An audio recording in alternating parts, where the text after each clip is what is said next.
As teorias de aprendizagem, elas têm o objetivo de compreender e entender o processo envolvido nas práticas de ensino-aprendizagem, partindo da ideia do desenvolvimento cognitivo do indivíduo. Elas também tentam explicar a relação entre o conhecimento pré-existente e o novo conhecimento. Então, nesse trabalho a gente vai apresentar algumas teorias de aprendizagem e alguns teóricos e as implicações e os conceitos importantes dessas teorias de aprendizagem no ato do ensino, especificamente do ensino de ciências e do ensino de física. O comportamentalismo ele é uma vertente bastante conhecida na área de psicologia e também tem sido utilizado hoje em dia por várias instituições de ensino. Essa metodologia, ela argumenta que é possível condicionar os comportamentos dos indivíduos a partir dos meios que eles convivem e a partir de estímulos. No âmbito do ensino da física, o aluno ele é visto como alguém que pode sempre aprender a partir de estímulos. Isso não só no ensino da física, no ensino de modo geral. E ele pode sempre aprender a partir de estímulos ao ser recompensado, caso o objetivo seja alcançado. E o principal objetivo desse método de ensino é criar comportamentos específicos desejados nos alunos, comportamentos positivos. Cognitivismo começando com Piaget. Piaget criou propostas voltadas à teoria construtivista do desenvolvimento cognitivo humano. Sua obra é conhecida pelos 4 períodos de desenvolvimento mental. Esses 4 períodos são sensório-motor, pré-operacional, operacional concreto e operacional formal. Esses períodos se dividem em faixas etárias que não são totalmente precisas, mas a ordem em que os períodos acontecem não muda em nenhum caso. A transição entre os períodos não é algo truculento ou imediato, podendo assim existir sobreposição entre eles durante a passagem de um período para o outro. Eles são definidos como: o primeiro período é o sensório-motor, onde a criança apenas apresenta comportamentos de reflexo. Ela não tem uma boa separação entre o eu e os objetos ao seu redor. A separação entre o eu e os objetos ao seu redor só começa com o final desse período. O período pré-operacional é quando a criança começa a aprender a fazer o uso de ferramentas, como a linguagem e símbolos. O terceiro período, o período operacional concreto, é quando a criança começa a utilizar ferramentas como a lógica e começa a ter habilidades voltadas à lógica, mas a criança ainda não tem a capacidade de elaborar hipóteses. Quarto período é quando a criança, além de ter todas as ferramentas anteriores, consegue agora elaborar hipótese e fazer abstrações. Para a teoria de ensino de Brunner, o indivíduo, à medida que se desenvolve cognitivamente, vai encontrando meios de representar o ambiente à sua volta. Essa capacidade de representar as coisas é dividida em três etapas. A representação ativa, em que a criança busca representar o ambiente por meio da ação. A representação icônica, em que a criança tem a capacidade de realizar ações mentais e reverter essas ações mentais. Não tem mais somente a capacidade de manipular as coisas. E a representação simbólica. Agora, o indivíduo tem a capacidade de formular hipóteses, conjecturações e não basear-se somente nas coisas que ele viveu. E com isso, a aprendizagem ela pode ser otimizada para que as aquisições de conhecimentos e técnicas sejam significativas. Para isso, o docente ele tem que, aquele que vai ensinar qualquer coisa, a pessoa ele tem que respeitar essas fases de representação. E respeitando essas fases, a pessoa, qualquer um pode aprender qualquer coisa, né? Desde que esse aprendizado ocorra de forma gradual, com técnicas de ensino alternativas, partindo de situações simples a situações mais complexas, e também despertando a predisposição do aluno a aprender. Para o interacionismo social de Vygotsky, o desenvolvimento cognitivo não ocorre sem interação com o meio social, ou seja, é por meio dos processos sociais que ocorre o desenvolvimento dos processos mentais superiores, pensamentos, linguagem, etc. No entanto, a conversão entre esses dois processos ocorre de forma mediada através de instrumentos e signos e da interação social. Os instrumentos são algo que pode ser utilizado com alguma finalidade, enquanto os signos significam algo e são divididos em 3 categorias. São elas: os signos indicadores, que têm relação causa e efeito com o que significam; os icônicos, que são imagens daquilo que significam; os simbólicos, que têm relação abstrata com o que significam. Dessa forma, os instrumentos e signos estão intimamente relacionados ao meio ao qual o indivíduo está inserido, pois estes são uma construção social do que representam naquele momento histórico, cultural e político daquele ambiente, e essa construção só é possível a partir da interação social, da mediação humana. Esse conceito se torna importante pela necessidade de compreensão dos signos simbólicos presentes na realidade do aprendiz, para que o docente os diferencie de forma clara dos conceitos ligados ao conteúdo a ser abordado no processo de aprendizagem. Por exemplo, na física de partículas, os quarks são classificados em sabores: up, down, bottom, top, charm, strange. Enquanto na vida cotidiana, o sabor pode ser o de sorvete ou de um suco. Os campos conceituais de Verneau. Para Verneau, o conhecimento é composto por campos conceituais, cuja capacidade de entendê-los ocorre por um processo que demanda tempo e uma relação de esquema-situação. Isso quer dizer que os conhecimentos são divididos em pequenos grupos, pequenos campos, como ele chama, né? E você precisa de tempo para poder desenvolver coisas sobre esses conhecimentos, ter rupturas, chegar a certas conclusões, e esse campo de conhecimento, esse campo conceitual, ele vai se desenvolvendo com o tempo e conforme você se depara com certos esquemas. Bom, a gente tem 3 bases para os campos conceituais. São um conjunto de situações que dá sentido ao conceito, que é referente ao conceito, como está escrito aqui. Um conjunto de invariantes, propriedades e relações, sobre os quais repousa a operacionalidade do conceito. Um conjunto de representações simbólicas que podem ser usadas para representar esses invariantes. Esses são os 3 campos, essas 3 bases. Porém, tem uma outra base que não está escrita assim, mas que de fato é muito importante, que é a situação, que ela faz o sentido, ela faz o conceito ter algum valor, ter algum sentido. Então, de acordo com o autor, né, o conceito é importante, só que você só tem valor tirado dele quando você usa ele em uma situação, quando você se depara com um esquema. Por isso que o autor refere que o mundo ele é criado por relações entre esquema e situação, com o ser humano e o mundo. E os esquemas eles são categorizados pelo próprio autor da seguinte maneira: metas e antecipações, que são esquemas que permitem o indivíduo a antecipar certos efeitos ou certos eventos em uma classe de situações; regras de ação de tipo se, então, nesse caso, são regras que permitem a geração e a continuidade de sequências de ações do sujeito. Nessa classe de situações, é como se fosse: se alguma coisa acontecer, então tal coisa vai acontecer baseado no tipo de informação que esse sujeito já tem, gerado pelos campos conceituais. E como ele vai usar esses campos conceituais para reagir a esse esquema. Então, se eu sei isso, então eu posso reagir de tal maneira. Invariantes operatórios. Teoremas e conceitos em ação são conhecimentos contidos no esquema. Possibilidade de inferência, ou raciocínios que permitem ao sujeito chegar em metas, antecipações e regras de ação a partir das informações invariantes operatórios disponíveis, ou seja, aprender com conhecimentos já existentes sobre algum tipo de esquema, onde você pode colocar o seu conhecimento à prova antes mesmo dele acontecer, ou seja, alguém mesmo já pode ter passado por isso, ou então é algo que é previsível, então você consegue saber um pouco antes e antecipar o que pode acontecer.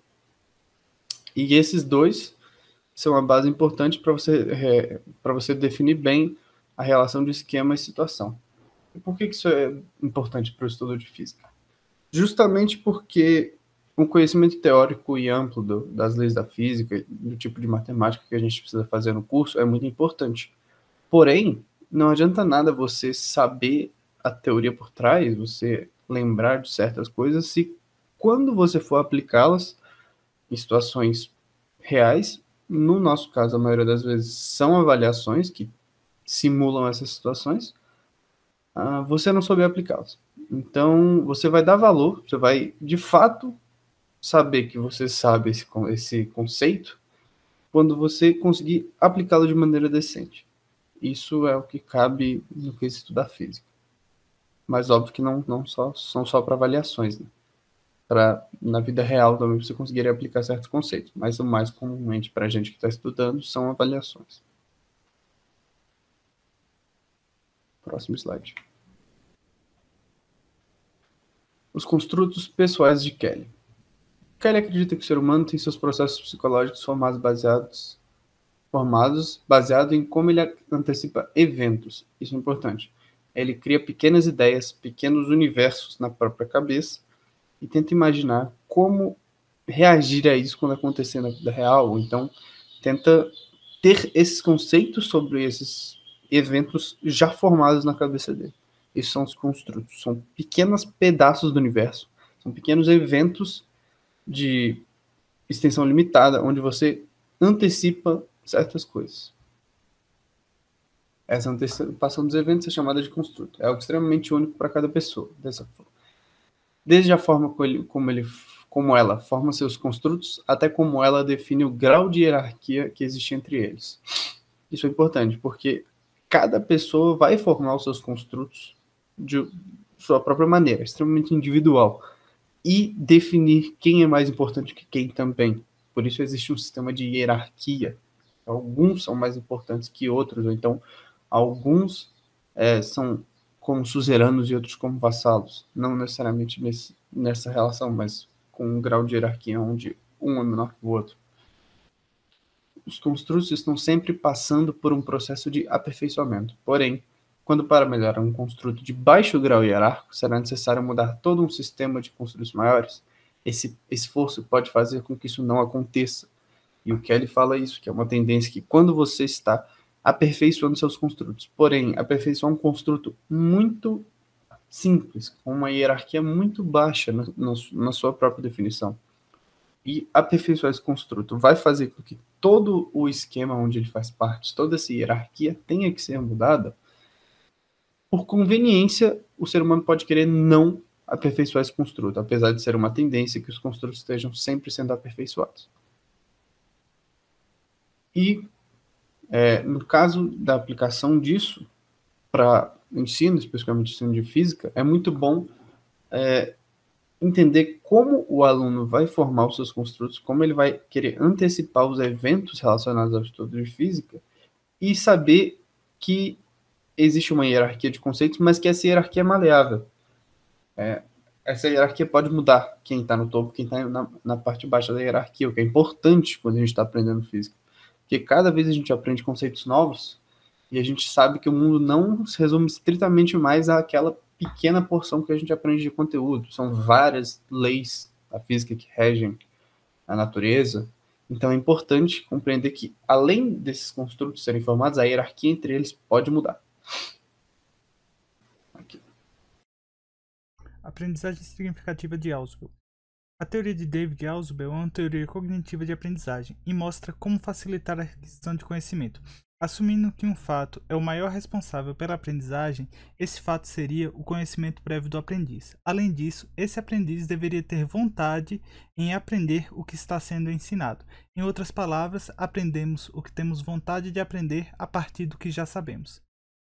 Ausubel desenvolveu a chamada teoria de aprendizagem significativa. Essa teoria se trata de uma aprendizagem com significados. Essa teoria traz a ideia de conhecimento sendo construído quando algo novo é aprendido e se relaciona com o conhecimento prévio, assim fortalecendo e consolidando o conhecimento prévio e dando significado ao novo conhecimento. O conhecimento prévio é chamado de subsunsor. O termo subsunsor se refere a inserir-se ou ancorar-se, mas o subsunsor não é submisso ou menos importante pois a ancoragem não é uma submissão, é uma modificação mútua que dá ao novo conhecimento significado e torna o subsunsor mais forte e estável, como um pilar que tem um trabalho de sustentação maior. É importante citar que, em algumas ocasiões, um subsunsor pode se tornar um obstáculo para a aprendizagem. Isso se deve pelo fato de alguns conhecimentos prévios se mostrarem limitados e simplistas. Por esse motivo, se torna um obstáculo para conhecimentos mais profundos que fogem do senso comum. Os modelos mentais de Johnson-Lore. Johnson abordou suas teorias nos modelos mentais focando na mente computacional representacional. Sua teoria é dividida em 6 princípios. Princípio da computabilidade. Os modelos mentais são computáveis, ou seja, devem ser descritivos a ponto de ser executados por uma máquina. Princípio da finitude. Partindo do pressuposto que o cérebro humano é finito, os modelos mentais seguem essa mesma linha, isto é, nunca deverá ser representado como algo infinito. Princípio do construtivismo. O conjunto de elementos básicos organizados em uma certa estrutura para representar um estado de coisas constrói esse tipo de modelo mental. Princípio da economia. O único modelo que pode representar e descrever um estado de coisa, mesmo que esteja incompleta ou em constante revisão. Princípio de não indeterminação. Se os modelos mentais tiverem muitas indeterminações complexas, ela abrirá brecha para várias interpretações. Sendo assim, para Johnson, esse modelo mental deixará de ser modelo. Princípio da identidade estrutural. Os modelos devem ser estruturados, ou seja, devem haver funções e significados. Bom, para a física, esses modelos são de extrema importância para sabermos e entendermos que aprender é construir modelos mentais do que está sendo ensinado, e ensinar é facilitar e revisar essas construções dos modelos. Nós, professores, ensinamos modelos conceituais e esperamos que os alunos construam os modelos mentais embasados nos conceitos. Os modelos mentais normalmente são construídos por percepções, mas também podem ser construídos através do discurso de uma situação. Isso é bastante visto na nossa área, onde nós passamos um exercício descrevendo algumas situações e esperamos que o aluno imagine e interprete aquilo que estamos descrevendo. O humanismo, começando por Carl Rogers. Carl Rogers segue o pensamento de que o ensino é centrado diretamente no aluno. Rogers não tem teorias, mas trabalha com alguns princípios. Seres humanos têm uma potencialidade natural para aprender. No ensino, a aprendizagem significante ocorre quando a matéria de ensino é percebida pelo aluno como relevante para seus próprios objetivos. A aprendizagem que envolve mudança na organização do eu, da percepção de si mesmo, é ameaçadora e tende a suscitar resistência. No ensino, as ameaças externas devem ser reduzidas ao mínimo. A aprendizagem é facilitada quando o aluno participa responsavelmente do processo de aprendizagem. A aprendizagem auto-iniciada, que envolve a pessoa do aprendiz como um todo, sentimento e intelecto, é mais duradoura e abrangente. A independência, a criatividade e a autoconfiança são todas facilitadas quando a autocrítica e a autoavaliação são mais importantes do que a avaliação externa. A aprendizagem socialmente mais útil na sociedade contemporânea é a do próprio processo de aprender a aprender, uma contínua abertura à experiência e à incorporação do processo de mudança. Pois bem, para Rogers, nós professores passamos a ser um facilitador, onde temos a autenticidade e capacidade de aceitar o aluno como pessoa e que devemos nos colocar no lugar dele. Também devemos observar o aluno como centro do ensino-aprendizagem, isto é, devemos confiar na potencialidade do aluno em aprender.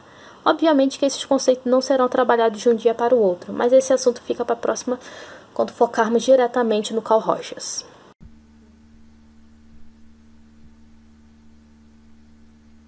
Aqui nós vamos falar da pedagogia da autonomia de Paulo Freire. E Paulo Freire ele desenvolveu uma teoria que buscava atender, literalmente o que o enunciado fala é um pouco repetitivo, mas ele queria um aluno que fosse autônomo, ele fosse capaz de tomar as próprias decisões.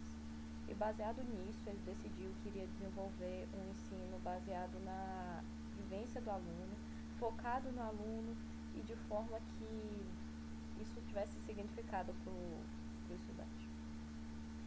Quando você lê o texto de Moreira e Massoni, ele propõe que o ensino de física, segundo a teoria de Paulo Freire, seja um uso da metodologia científica, aulas baseadas em experimentos e modelagem de sistemas. Eu acho que isso é essencial porque a física surgiu de uma forma empírica de ensino. Então, acho que é bem interessante essa colocação.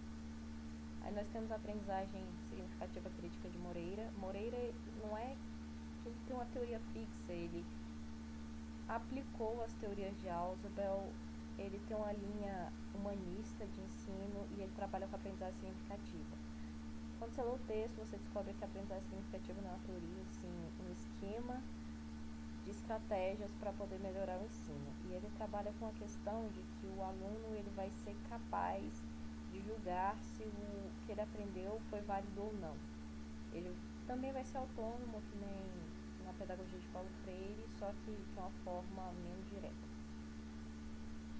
Moreira tem uma teoria, ele aplica mais ou menos que nem a aplicação de Paulo Freire, só que eu acho que ela é bem mais puxada cientificamente, ele trabalha bastante com a questão de checar a veracidade das informações.